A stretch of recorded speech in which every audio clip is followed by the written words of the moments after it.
একটা গল্প শুনেছিলাম, পাক হানাদার বাহিনী যখন বাংলাদেশে অ্যাটাক করতো, পাক হানাদার বাহিনী জিজ্ঞেস করতো মুসলিম না অমুসলিম চেক করার জন্য, বলতো কালেমা বল, কালেমা বাতাও। তো যারা কালেমা বলতে পারতো পাকিস্তানি বাহিনী নাকি ওদেরকে ছেড়ে দিত, শুনেছি। তো একজনকে এক বাঙালিরে পেয়ে তার মাথার মধ্যে বন্দুকর নল ধরে বলতেছে কালেমা বল সালে, কালেমা বাতা, কালেমা বল। তো ভয়ের চোটে এই দোয়া পড়া শুরু করছে। ও পড়তেছে লা ইলাহা ইল্লা আনতা সুবহানাকা ইন্নী কুনতু মিনাজ জালিমিন। পাকিস্তানি বলে সালে ইয়ে তো মুসিবত কা কালেমা হে।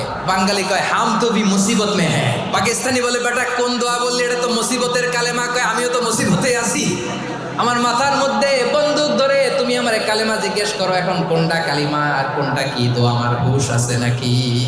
লা ইলাহা ইল্লা আনতা সুবহানাকা ইন্নী কুনতু মিনাজ জালিমিন। বিশ্বনবী বললেন দেয়ালে পিঠ থেকে গেলে, চোখে মুখে অন্ধকার, বাঁচার কোনো উপায় নাই, তখন এই দোয়াটা পড়তে হবে। এই দোয়া পড়ে আল্লাহর কাছে ফরিয়াদ করলে বিপদ মুক্ত করবেন কে?